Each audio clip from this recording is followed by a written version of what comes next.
Hello everyone and welcome back to Age of Nagash, which is a channel dedicated to Age of Sigmar. And in this video we are going to be continuing my long in-depth army series for the Soulblight Gravelords, those lovely vampires of Age of Sigmar. But in particular in this video, we, in part 3, are going to be talking about the Deadwalkers. So these are things like your zombies, your direwolves, your corpse carts, etc. And I thought the best way for when we break down these units in terms of reviews, looking at their war scrolls, for the Soulblight Gravelords, as they are pretty much quite divided into different states of decay or of course different strength levels within this undead aristocracy of the Midnight Court of what basically the vampires are in Age of Sigmar, where we have the Deadwalkers are pretty much lowest low with the zombies. A lot of them don't really know why they fight. They know that they're just summoned, raised up, and will just enact the will of their masters. Whereas when we move on to things like Death Rattle and later videos, they do some retain parts of their willpower, and they do remember that they were fighters, they were warriors, etc. Not just mindless, flesh bodies going out to try and bite the enemy.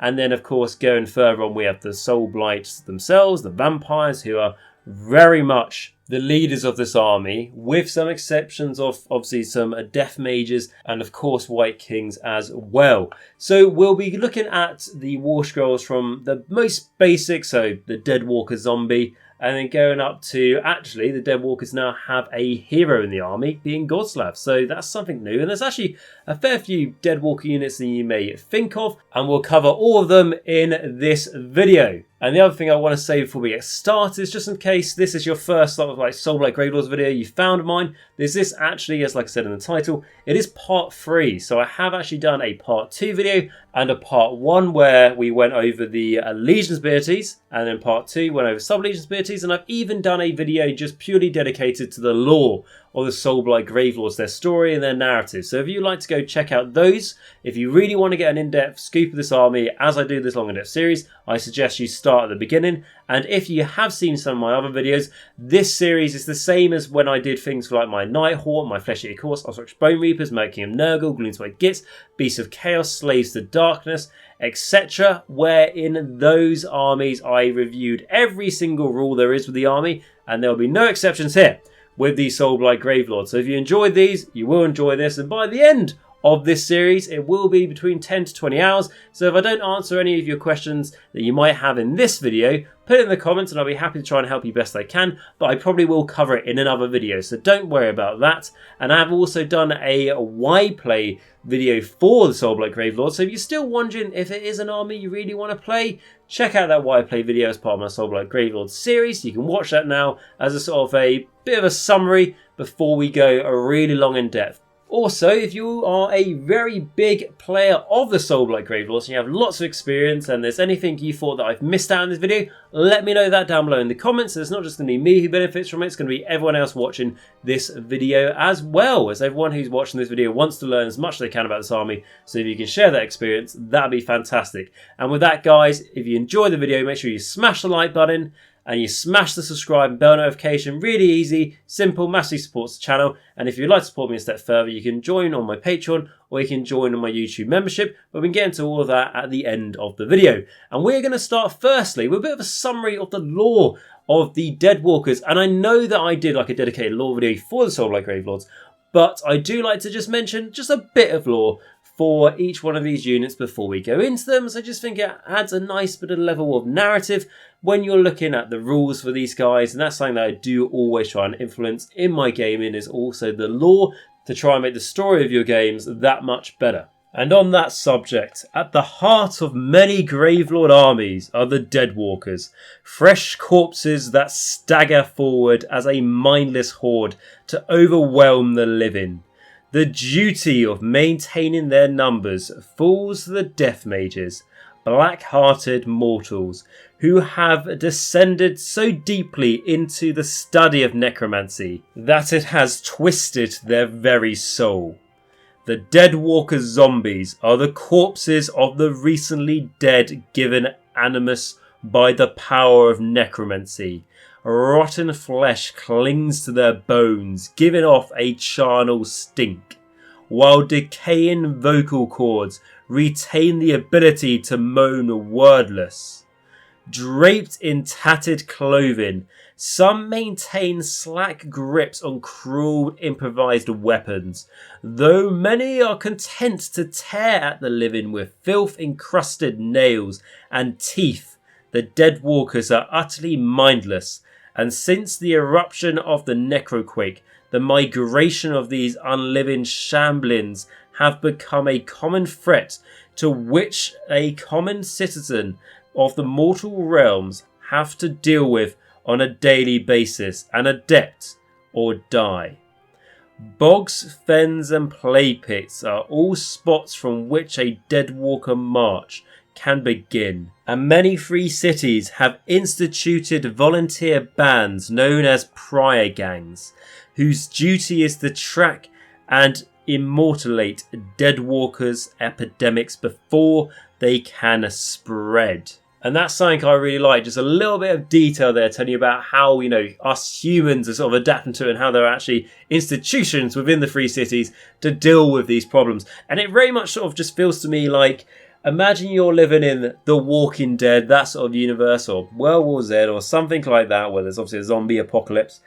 And that's just one thing you've got to worry about, Don't even think about chaos, everything else, anything that's going on, a marauding Great Uruk War coming through. You really have just got zombies to eat you in case you survive everything else. So, it makes it a very interesting place to live. And if you live in Shaiish, even more difficult. But if you can't beat the Deadwalkers, the best thing is they're very easy to join. So, yeah, you can always sign up to them. And the first unit we're going to look at amongst all of them is, of course, the lovely Deadwalker zombies. So, though Deadwalker zombies are clumsy and slow, their motions impeded by fraying muscles, they should never be underestimated. Even the most honourable of vampires sees these vile beings as meat shields to be expended at will. Zombies will batter against a fortress wall until either it breaks or they do, and they will march over scorching fields of flames into storms of cloughing quagmire, giving motion and agency. They drag down the living, many of whom are forced to confront the rotten bodies of their own kin amongst the horde. Worst of all, those slain are liable to be reanimated by the necromantic magic that clings to the Deadwalkers, groaning insanely as they lurch to their feet and stagger murderously towards their allies of moments prior. And with that, let's see what they do in the game. So looking at their war scroll, they come in minimum size units of 20, so pretty easy to reinforce, to a big number. And they're going to cost you 115 points, and they're also a battle line. And then going on to talk about their rules, we have a 4-inch movement, a dash for a save, bravery 10, and 1 wound. So as will stats go, that's pretty bad, but bravery 10 as we expect, but everything else is not so good. However, going on to the melee weapons, we have the crude weapons and infectious bites. So we have a 1-inch range, 1 attack, 5s and 5s, no rend, and 1 damage. So although that doesn't sound particularly great, bear in mind Soulblight Gravelords is an army that is full with buffs and command abilities from individual heroes that just make things bump up their war scrolls. It's a little bit like when I reviewed the Slaves of Darkness, and I said some of the war scrolls just seem a bit meh, and then you look at making them like a Godmark Pacific, and then suddenly the synergies start flying. So for example, if you were to go with the Deadwalker Zombies, I know a 5 and 5 doesn't sound particularly good, but what you could do is you take Manfred von Carstein in your army, and you go Legion of Night as an example. You can use his command ability to make your zombies hit on a 4 and wound on a 4, because his command ability gives you that +1 to hit and wound, which is very good. You can take a Vampire Lord on foot to give you an extra attack, so now that's 2 attacks each, 4s and 4s, so you can see how you're making it just a little bit better. And there are more synergies and buffs in the army as it is. You take a Necromancer with you. He's going to make your Deadwalker zombies be able to pile and attack twice. So then really each one, if they haven't taken any casualties, let's just say best case scenario, then that is really 4 attacks each one is making in that combat phase. So you can see how you can stack more and more on, and that's just the basics. You can go even more than that if you like to, but I just thought I'd let you know that when you first read offense, like 1 attack, fires and fires, no round 1 damage. That sounds very poor. You can make it better if you want to, but they have got a few more tricks up their sleeves when we go into their abilities. And the first thing I want to state is really something that they're lacking, which is they don't have a champion in the unit. You know, there's not one zombie that's smarter than the rest of them. There is no standard bearer, there is no like noisemaker. These are all things the Deadwalker zombies used to have in Legions of Nagash, which they do not have now. So it is important to mention that, because especially with things like issuing command abilities and stuff, these guys cannot do it by themselves. They do need to, maybe if you want to have a hero sitting by babysitting them, but depending on your tactic, you're going to want to have a hero near them anyway. So not really too much of a problem. But going on to their actual abilities, what they actually have in the war score now. So the first one is dragged down and torn apart. Though Deadwalker zombies are clumsy and slow, they should never be underestimated, for when the foe is near, they can move with ungainly but disturbingly determined gait, which to be honest is a word that I haven't really heard in this sort of context before, so I presume it just means speed. But going on to see what the actual rule does, is this unit is eligible to fight in the combat phase if it is within 6 inches of an enemy unit instead of 3 inches, and it can move an extra 3 inches when it piles in. That is huge. There's not many things in the game that have this sort of ability. You may commonly hear it called as the good 6-inch piling, which means that you can't just pile in from, 6 inches away. So basically, instead of having a piling move of 3, you have a piling move in 6 inches, and that's it. But you can't pile into combat. These guys can pile into combat, which is cool. It's pretty rare. And the fact that these zombies have just gained this, and the next ability they just gained it as well. So like I said, there's a couple of things the Deadwalker zombies have lost, but in terms of these abilities, they pretty much just gained. I mean, one of the biggest things they lost is that they can't group 2 smaller units into 1 big unit. But at the end of the day, these new abilities are overall better. And that means that when you look at these zombies and you go, well, they're moving 4 inches, yes, but you move them 4, you guarantee making them run 6 with the command ability. Now that's movement 10, they can pile in from 6 inches away. So unless you get a higher charge roll, which you go for, that means that these guys, if you wanted them to, can guarantee move 16 inches a turn, which as a, Deadwalker 4-inch moving zombie unit, doesn't sound too bad. And that's why these guys are particularly good at screening, moving forward, being chaff, getting in your opponent's way, and being sort of like the first wave you hit your opponent with. And that's just sort of talking them as, like I said, a chaff sort of screen, bubble wrap type of unit. Before we go into actually saying these guys can throw quite a bit of punch in, shall we say, when we go into their next and last ability, which is the Newly Dead. So those who fall to a zombie's bite soon rise to join the unliving horde. So if an unmodified hit roll for an attack made by this unit is a 6, that attack inflicts 1 mortal wound on the target and the attack sequence ends. In addition, at the end of the combat phase, you can roll a dice for each model that was slain by wounds inflicted by this unit's attacks in that phase. For each 2+, you can add 1 Deadwalker zombie model to this unit. So first thing I just want to say, nitpicking, but there should really be 2 different abilities, because I feel like it is completely 2 different abilities, and it's almost a bit misleading, because if you're quite new to Age of Sigmar, you might read that and you go, oh, so only for the models that died on a roll of a 6 and did the mortal wound and that killed an enemy model, then I bring a model back and 2 up because it's linked to the same ability. Seems a bit rubbish to me, really. But apart from my nitpicking and complaining, this is a very good ability. It's gone from making Deadwalker zombies as just, chaff. You can, I think before the way to do them, which you could get them hitting on 2s and winning on 2s if you put all the buffs in the right place, and maybe hitting on 2s, winning on 3s, something like that. But here, it's all about mortal wound output. And as saves have got ridiculously good in Age of Sigmar 3rd edition, sort of like all round for most armies, when you look at models like this, where it's kind of, just chaff, but that's really what it's going to do, hold the enemy back, be a pain to them, but now it's got mortal wound potential. It's like the Graveguard. Obviously, Graveguard are better, and we'll get to that in another video, but these guys, for how cheap they are, being able to do mortal wounds on 6s is nothing to scoff at. It's generally very, very good, and quite frankly, when I first read this, I was pretty surprised that they buff zombies up this much, because already I'm thinking, They've got that 6-inch piling. That's great. That's going to really help you tie up those enemy units, etc. and get moving across the board. And then on a 2-up, you can bring back those Deadwalker zombies for every model that you killed, blah, blah, blah. And it used to be, I think it used to be a 5-up. So massively got better, which is great. Because I really feel like Deadwalker zombies were just, well, frankly, zombies in Age of Sigmar. It was like one of those things where if you think of zombies in every other universe, it's one of those, it's the fear of the horde, right? It's a case of zombies win a war of attrition because, let's say there is, 50 zombies and 50 humans fighting against each other. For every human that gets bitten by the zombie, that's an extra zombie. So then it's 51 zombies, 49 humans, etc., etc., etc. And then when you come to Age of Sigmar, you think, turning the enemy models into zombies and all that sort of thing, that'd be a cool thing. It wasn't really a thing because you had to roll 6-up or something to get it.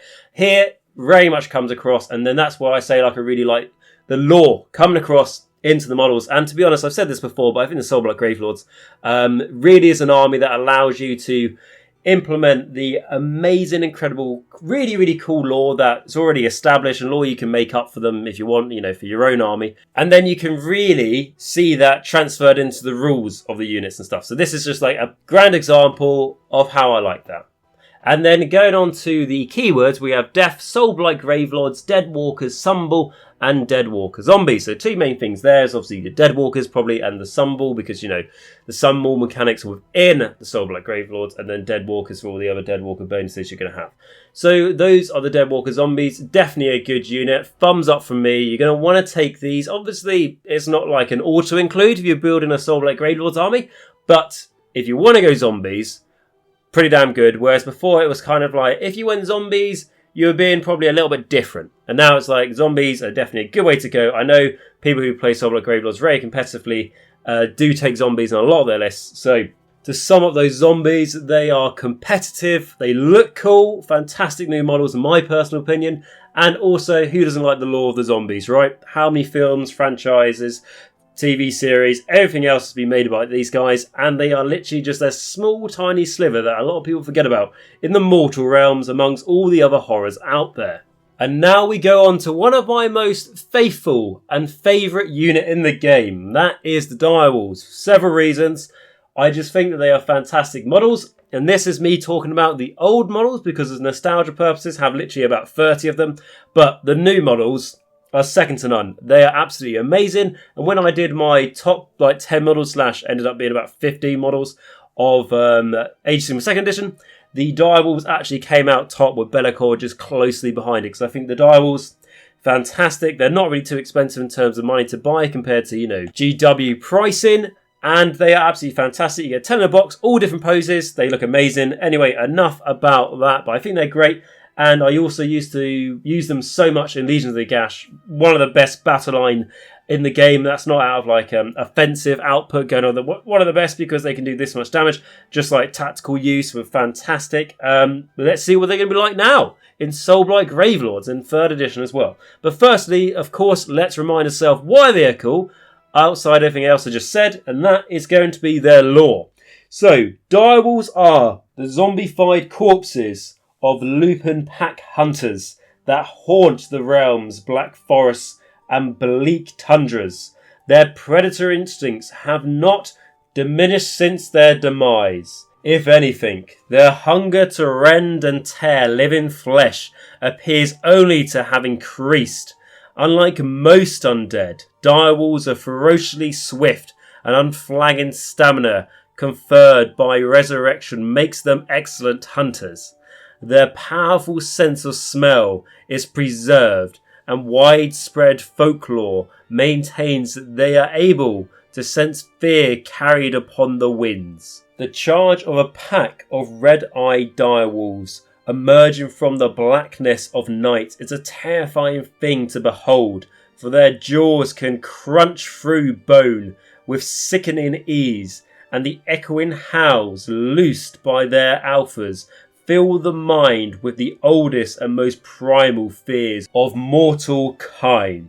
So now we know why you lock your doors at night. Let's have a look at their rules. So they're going to cost you 135 points for 10, which is the minimum size, and obviously can be reinforced, and they are battle line, so they still have that battle line roll, but a key thing to note there is that you have to take them in minimum size units of 10 and not 5, which has impacted them.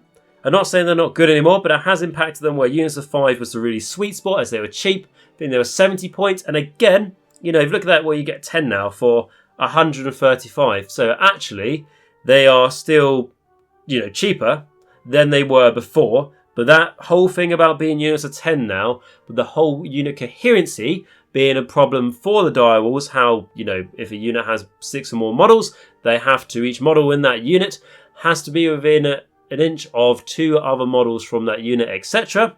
That's hurting the Direwolves quite a bit, as the Direwolves used to be used a lot to screen out. And that's something what I definitely did. You take a unit of 10 of them, and they can honestly screen pretty much most things out, like easily screen a unit of 6 Morgasts, like Archite I used to run back then, and many other things, blocks of skeletons, etc. It's going to be a bit harder to do that now, but they're still not like expensive for what they do, etc. And talking about what they do, let us go on to the War Scroll. So they have a move of 10, they have a save of 5+, and they have bravery 10 and 2 wounds. What I'll just say to you now is bear in mind that these guys are 135 points for 10 of them, and they have 2 wounds each. So in that spent point, you're getting 20 wounds. So just bear in mind when we read these sort of stats that we're not really expecting them to be too amazing. So a 5-up save is good. We like that, especially how zombies standardly have a 0 save, but then there is a way to give them a save, which we'll get into later in this video. But these guys starting with a 5-up is very good. The bravery 10, come to expect it with death. 2 wounds, like I said, good. But that movement of 10 is huge, and it really helps you get these guys where they need to be, because they're very fast. Because a lot of things, you know, standardly in your army of Soulblight Gravelords isn't particularly fast. Like you could go, well, if I got a Blood Knight army, it is, whether it's zombie dragons, yes, but just generic things off the bat aren't that fast. So a movement of 10 is very nice and very good. It means you can keep up with, let's say you are using it to screen a Vengorian Lord or Blood Knight, something like that. These can keep up with them, which is very good. And then going on to the melee weapons, we have the Rotting Fangs and Claws. This is 1 inch range, 2 attacks, 4s and 4s, no render, 1 damage, which, to be honest with you, isn't bad. Again, these guys are really cheap. You're not taking them to kill the enemy. You're taking them to stop the enemy killing your stuff. You're taking these to be fast-moving tactical units, etc. And what that means is that the attacks don't really matter too much, and these attacks are all right anyway. And then going on to the description, you basically have a champion in this unit, which again is important for things like command abilities. But what it does is it means that the champion is Doom Wolf, so you know, an incredibly scary name there. And it adds 1 to the attack characteristics of its rotting flangs and its claws, etc. So it's not bad. That 1 wolf is making 3 attacks. And then going on to the abilities, so we have the Slavering Charge. So add 1 to hit and wound rolls for attacks made with melee weapons by this unit if it made a charge move in the same turn. So what I can tell you is, back in Legions of Nagash, I believe it was just +1 to wound. So what that means is it's got better flat out on its War Scroll, and that 4s and 4s going to 3s and 3s. Again, these guys aren't there to wipe out the enemy, but this is an incredibly cheap unit for what it does. And then if you do want to charge it and get stuck in there with your minimum unit of 10, what that means is that that's 2 attacks each, 3s and 3s. And there are other ways to be able to get pluses to hit, obviously, or attack and stuff in case the enemy is making you minus and you're that bothered about this. Or if you're taking, you know, Nagash in your army, you're taking this unit as a battle line unit, with his command ability rerolling 1s to hit, you know, that is 3s, rerolling 1s, wounding 3s. You know, what is not to like for a unit that's not even meant to be there to kill the enemy? So, yeah, very big fan of this unit. It is a shame that its effectiveness, I think, despite its rules getting better, and I'm pretty sure its points getting better as well, effectively it's got worse because of the whole, it's harder to stretch the unit out to screen because of coherency, but it is still good. It's not just, oh, it was good and useful for that and now it's not. Some of the changes here, making it a bit better in combat, etc., has helped it, but it can still be there to screen and it can still be there to do a good job. It just will cost you a bit more points if you want to take multiple units of them, obviously.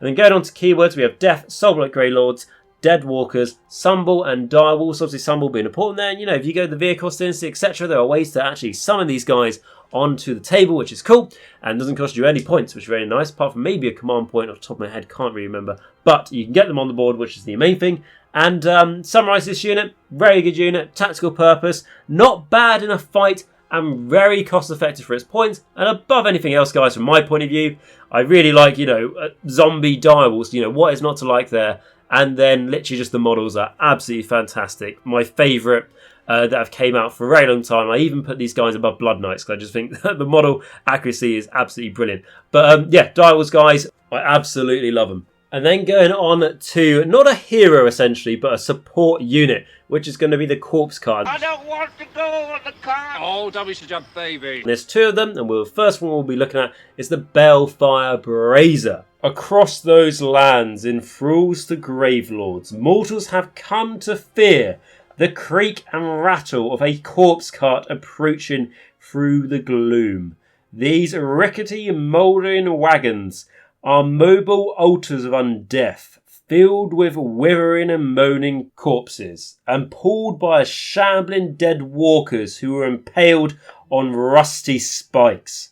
They are a ghoulish parody of the plague carts that pass through settlements in times of disease. Each corpse cart is driven to battle by a crackling corpse master, withered creatures who are neither mindless zombies nor true death mages. They direct their rotting wagons to points where the undead advance falters. The morbid energies surrounding the constructs, reknitting the bone and the flesh to send the shambling hordes rising to their feet once more. Some corpse carts are crowned with rusted braziers, in which realm stone is burnt upon unhallowed flames. The choking clouds that emerge from these constructs snuff out the power of the ether and can drive mages mad with but inhaling a single whiff of the flame. And then going on to its rules, it is going to cost you 80 points. It is going to be a other unit for battlefield role, essentially it has none. And it is a unit size of 1 for this corpse cart. It's kind of basically on a chariot base as well, that's the sort of size of it. And then going on to its war scroll, it's got a movement of 4, it's got a 6+ save, it's got a bravery of 10 and 6 wounds. So not very tough, but it has got 6 wounds, so it can take a bit of beating and only costs you 80 points, right? So it's not really that expensive. And the movement of 4 is slow, but it is being pulled by zombies at the end of the day. So going on to its description, a corpse cart with a Balefire Brazier is a single model driven by a corpse master armed with one of the following weapon options. Either a corpse goad or a corpse lash. So going on to the meta weapons, first with the goad, we've got a 2-inch range, 2 attacks, 4s and 4s, no rend and 1 damage. And the lash is a 1-inch range, 3 attacks, 4s and 4s, no rend and 1 damage. So, if you're asking me what I think is better, you're not taking this to do damage to the enemy, but I would go with the lash, to be honest with you. The goad looks cooler, so model-wise, I'd probably go that one anyway, but if you're looking at it from a rules point of view, the lash, because yeah, you're missing that 1-inch range, but unless you're really trying to have this corpse cart screen and then it can attack over the enemy, I think that's just a bit of wasted energy, to be honest with you. This thing's only going to be in combat if the enemy have gotten to it. You're not really going to send this into combat unless you have to, unless you're trying to screen against the enemy, something like that with this actual model because it's cheap. But I would go with the lash because it's got 3 attacks, essentially. So going on with the next one, which is the Rusted Blades, which is a 1-inch range, 2d6 attacks, which is 5s and 5s, no rend and 1 damage. Basically, just don't forget about it and you might do 1 damage to the enemy. Then going on to the rest of his abilities and stuff, it says mount, so the zombies attack with their rusty blades. So that's basically attacking with their blades and not their mouths. You think zombies, what's going on? And then going on to the actual abilities, we've got the Balefire Brazier. So subtract 1 from the casting rolls for enemy wizards within 80 inches of any friendly models with this ability. And that is generally quite good because there's a lot of armies out there I know that are I'm +4 to casting roll. I automatically cast, 4 spells with a casting value of 10, etc. But not every army is like that. And some armies rely on their spells but don't really have many ways to plus to their casting. So subtracting 1 can make a big difference. And then to those armies where, let's say, they are +3 or +4 to cast. Let's say the +3, probably more realistic. Now you've made them +2, which I know doesn't sound like a lot, but it's going to help your chance of unbinding. And if they were +3, it means that army is relying so heavily on casting their spells. And the other thing as well is it just stops the enemy trying to be able to cast their spells as much. You know, you're going against Lumineth with so many wizards, etc.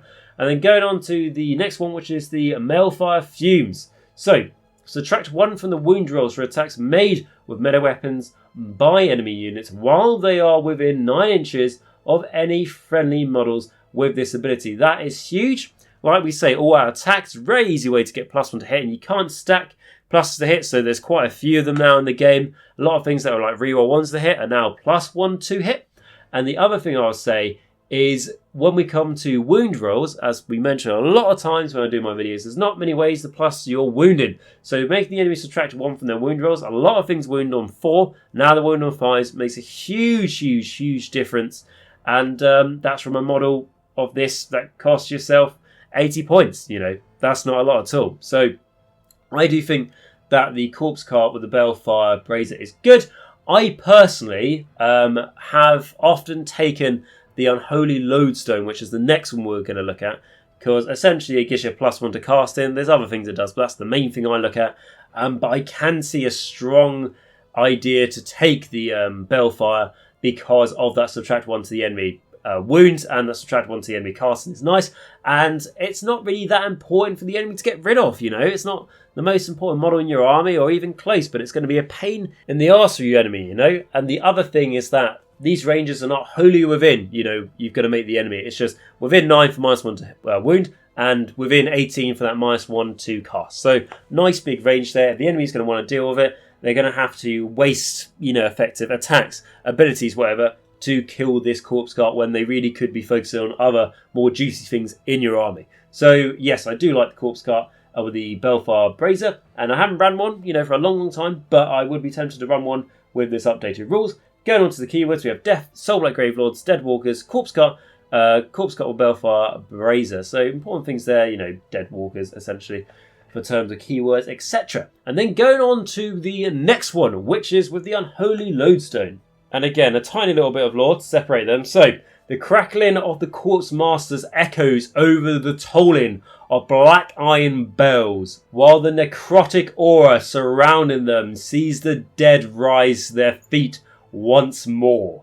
So, again, this is going to cost you 80 points for one of them. So, it's exactly the same situation. It's an other unit. Basically, no battlefield roll. You can only take them in units of 1, etc. 80 points. So easy to compare them. You have a move of 6, a save of 6, bravery 10, and 6 wounds. That's exactly the same there. The attacks are the same, so I'm not going to go into that. It's exactly the same. Go the lash if you want more attacks, essentially. And then going on to the abilities, which are the literal only differences here, are going to be the first one, the Unholy Lodestone. So add 1 to the casting rolls for friendly Soulblight Gravelord wizards wholly within 12 inches of any friendly models with this ability. So again, it doesn't stack, so if you take 5 of these things, you're not getting +5 to cast, but it would stack with a Mortis Engine. So if you want to take a Mortis Engine in your army and a Corpse Cart, again, doesn't cost you many points to have both those things in your army. You're +2 to cast. Then that means Nagash is going to be, what, +5 to cast at that point? Because I think he's base +3, isn't he? If you go the Virkos Dynasty, your Virkos wizards will be re-rolling their casting rolls, obviously, and they'll be +2 to cast. So you can really see how the synergy here can stack. If you really want to get those spells off and you're like, oh, I really want to get that spell off, but I know it's cast value 8, it's going to be quite hard. Things like this do help towards that, obviously. What I would just mention, though, obviously, with +2 to casting, your Locus of Shyish have to be an unmodified 9+. So if you roll an 8 on your dice and you're +3 to casting, let's say, or +2 in case for this simple purpose, that means that your 8 has gone to a 10. You go, Locus of Shyish, I can do the effect of my spell twice. You can't because it was an unmodified 8 and not an unmodified 9+ that you rolled. So the casting roll being +1 is a reason why I really like the Unholy Lodestone, and that's how I run the Corpse Cart until, let's say, a lot recently. I might try out the Brazier, like I said, but the added 1 to casting rolls for me is absolutely huge, so I rely a lot on my magic, as I think it's, you know, it's fun, it's cool, it goes off, and I want it to go off, more importantly. But going on to the next thing, which is Locus of Undeath. So add 1 to the save rolls for attacks that target friendly Deadwalker zombie units wholly within 12 inches of a friendly model with this ability. So if you want to take, you know, big blocks of zombies, etc., put this thing in the middle if you want to, and what that means is that your zombies are now going to have an actual save rather than none at all, which is really, really huge because although, you know, you can regenerate quite a few models, etc. in this army, again, you don't want to lose too many, do you? So having a 6-up save is really, really big because effectively you have 2 6-up saves, don't you? Because if you have that death save and then you have that normal 6-up, it's just going to help try and mitigate some of that damage your enemy is chucking at them.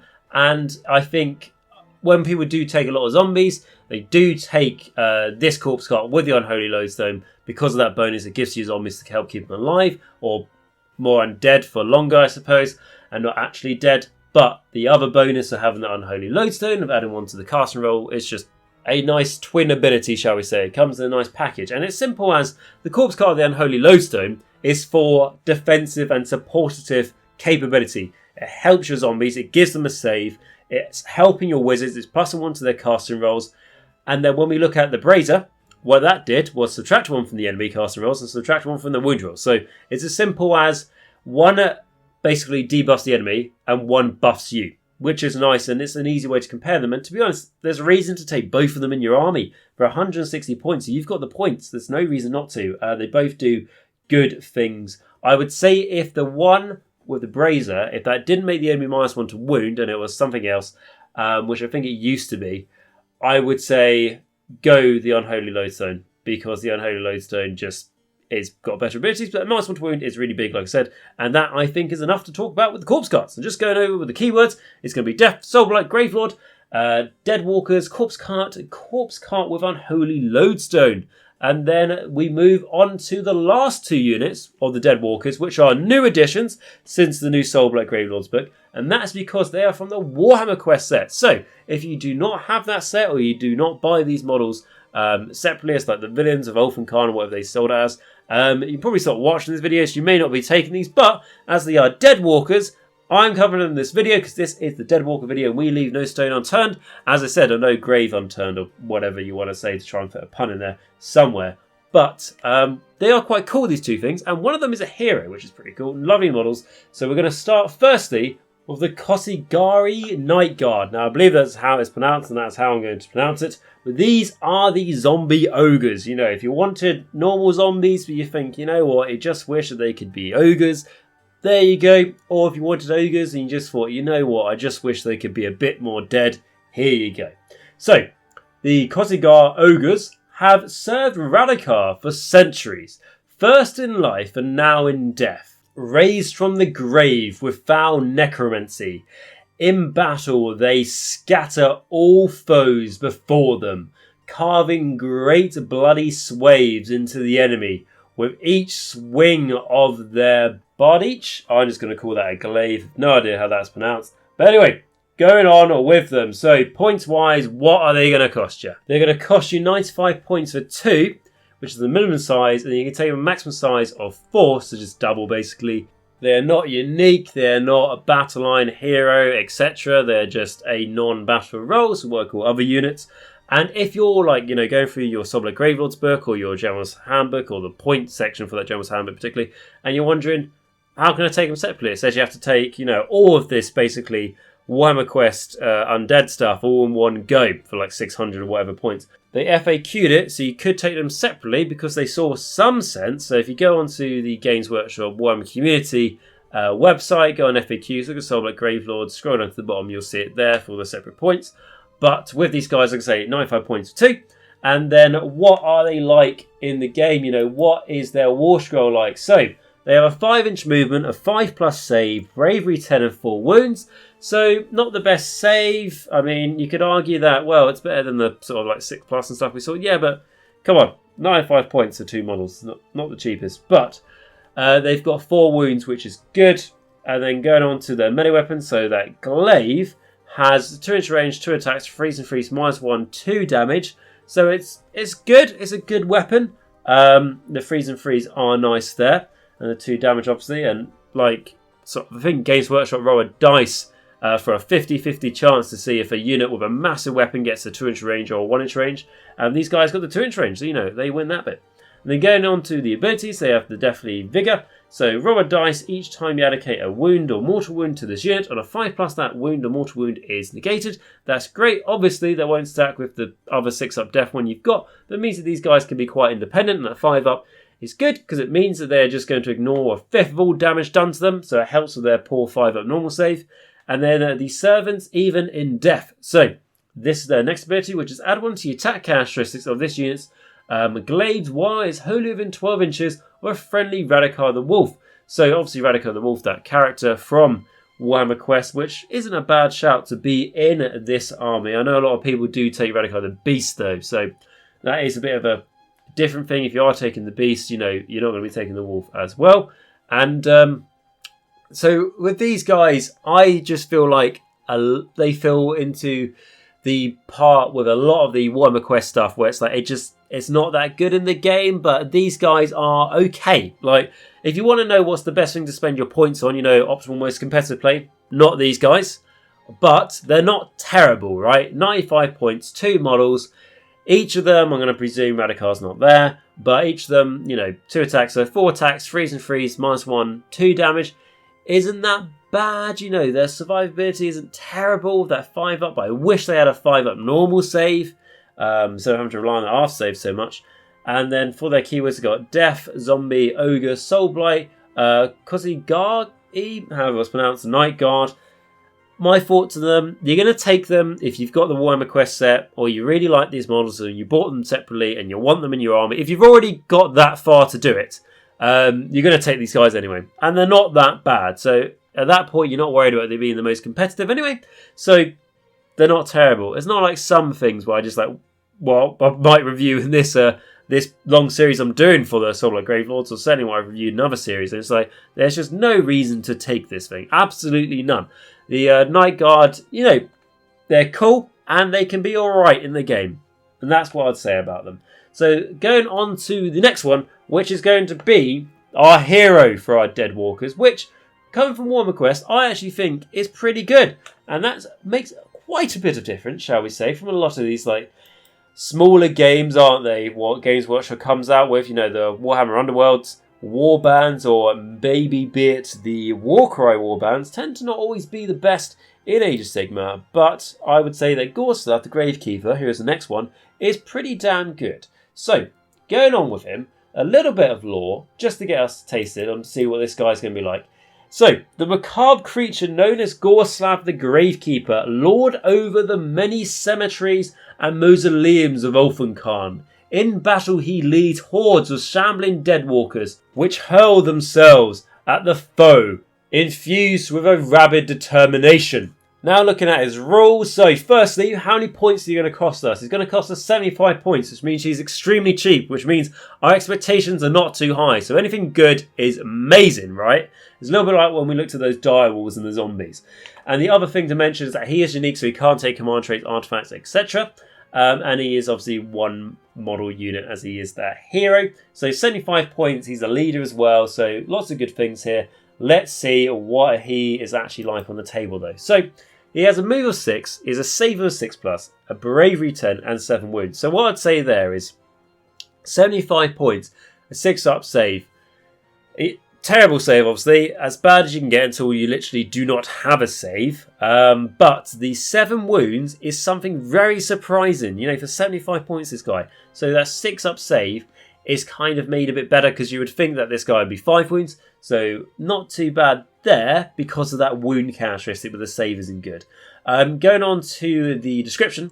Gullswept the Gravekeeper is a named character that is a single model. He is armed with a Gravekeeper's Spade, which is going to be a 2-inch range, 3 attacks, force and freeze, -1 rend, and D3 damage. To be honest, this guy could be 1 damage apiece and that'd still be alright for 75 points. So D3 damage is nice, you know. It's not bad in a 2-inch range. Lucky him.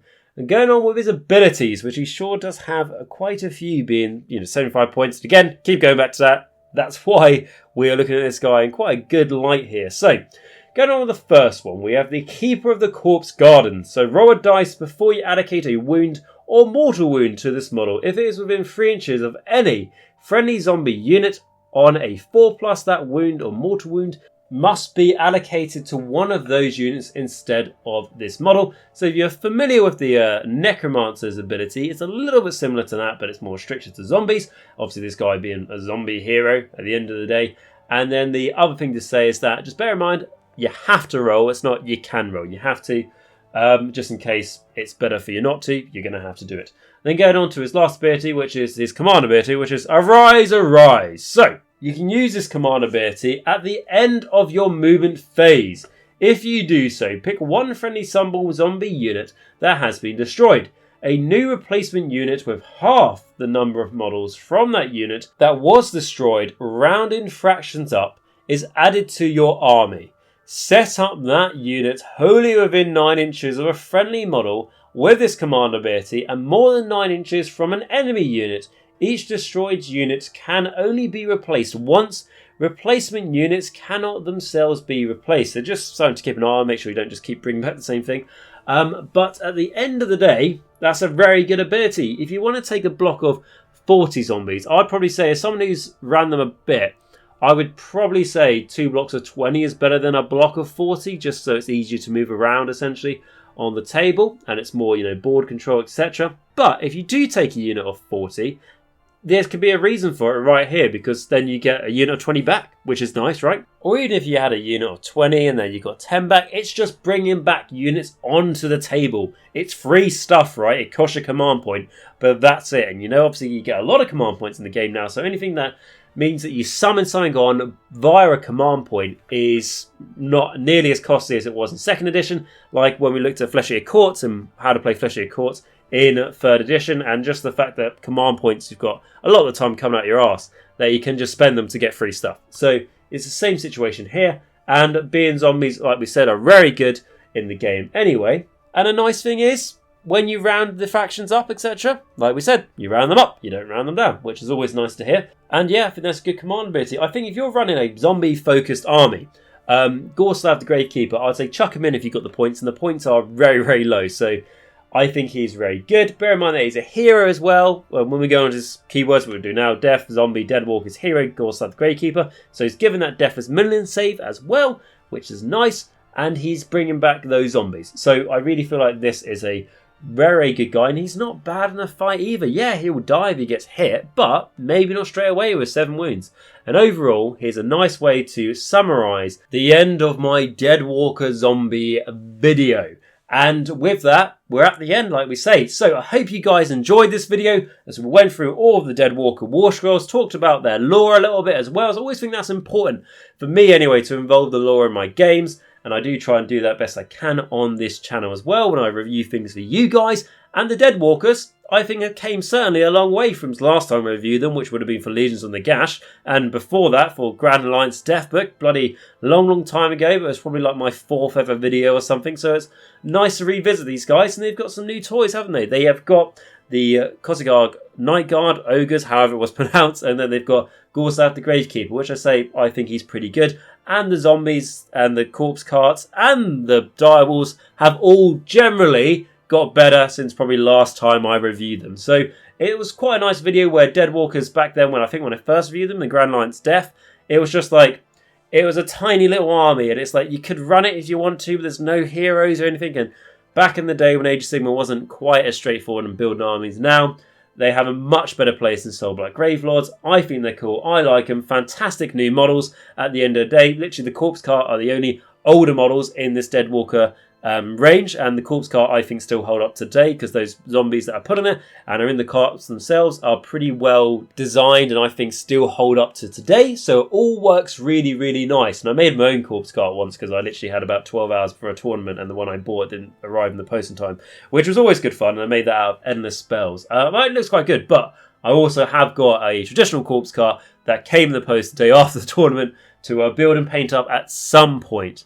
But with that, guys, like I say, that's the end of the video. Let me know down below if you've got experience with Deadwalkers, running them in Soulblight Gravelords. Let me know what you've learned from your experience, and not just me, that everyone else will learn from that. And also, if you've got any more questions about the Deadwalkers, put it down below, and I'll try and help you out best I can. If you did enjoy the video, guys, remember to smash the like button, the subscribe button, and bell notification. I know I always say it, but literally it takes less than a second to do. It's absolutely free for you guys to do, and it's a great way to support the channel, which, at the end of the day, if you're enjoying the channel, it's free to do, so I don't know why you wouldn't do it. Unless, obviously, you wanted me to cry.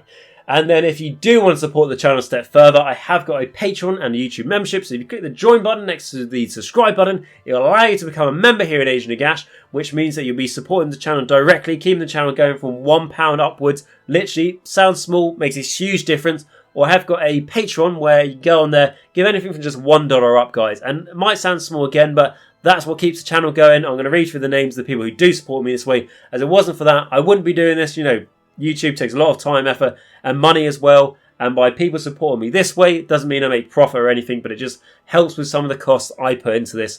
And these people are absolutely amazing for doing so. And if you'd like to become as amazing as them, click the join button or the link to my Patreon down below. But if you can't do that, maybe share this video with a friend if you think they'll enjoy it. And if that gets one more person onto the channel and subscribing to my channel, that equally helps massively as well. And it'd be amazing if you do want to join the Discord as well. I've of course got a link to that in my description of this video, and we've got loads of people talking about every single army of Age of Sigmar, coming from lore, gameplay, tactics, list building, army painting, talking about the news, all those sorts of things. If you want to join that amazing community, click the join button in a link of this video. It takes you to Discord and you can join a fantastic community. But to the people who support this channel and keep it going are going to be my absolute legends of being my patrons and YouTube members. And firstly, starting with my Vampire Lord and Zombie Dragon, which is going to be Filq. So Filq knows who he is. He's an absolute bloody legend with how much support he gives to the channel. It's really, really generous for him, really, really kind.